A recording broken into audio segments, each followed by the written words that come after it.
अस्सलाम वालेकुम नाज़रीन, आप देख रहे हैं 27 न्यूज़ HD और मुझे कहते हैं मोहम्मद अशफाक।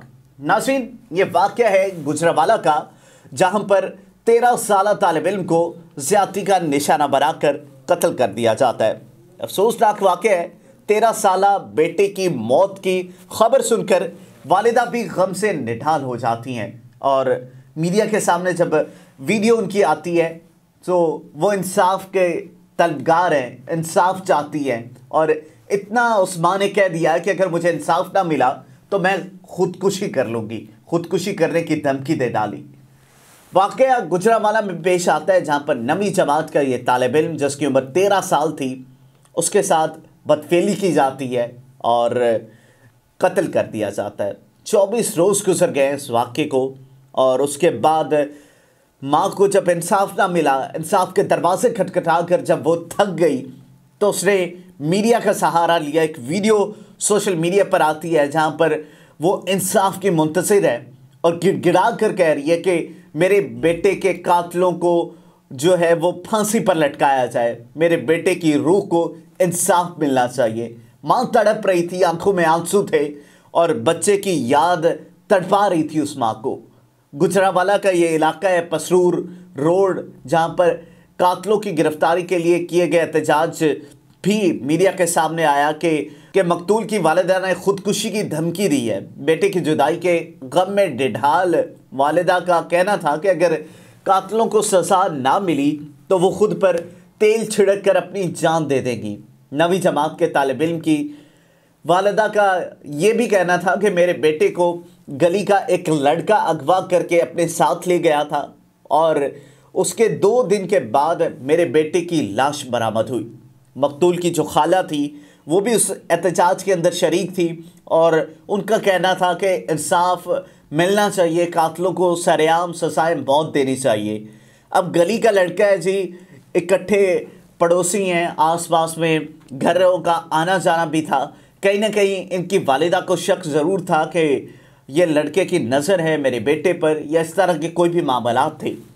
उसके बाद वो लड़का आता है और एज़ यूजुअल उसके साथ वो निकलता है घर से बाहर घूमने के लिए। 9वीं जमात का ये जो तालिब इल्म था जिसकी उम्र 13 साल थी, वो उसको लेकर निकलता है और वहाँ 2 दिन गुजर जाते हैं। ना उस लड़के का पता चलता है, ना इस खातून के बेटे का पता चलता है जो 9वीं जमात का तालिब इल्म था, 13 साल उम्र थी। इन दोनों का नहीं पता चलता। 2 दिन गुजर जाते हैं।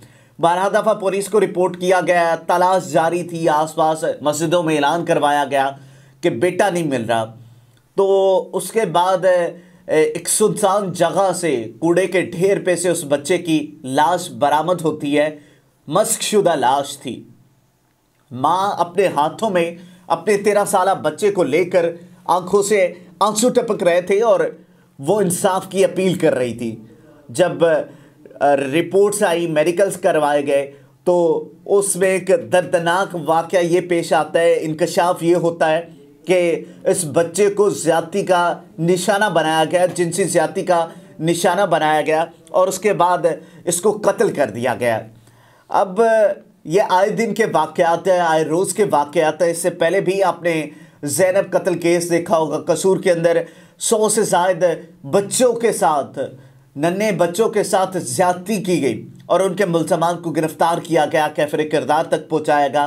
कानून ने अपना फ़र्ज़ पूरा किया। लेकिन ये वाक़यात क्यों रोनमा होते हैं, इस पहलू पर हम नहीं जाते। क्या हम अपनी सोसाइटी को टीच नहीं कर सकते? हम अपनी सोसाइटी के अंदर इस तरह की इम्प्लीमेंटेशन नहीं कर सकते?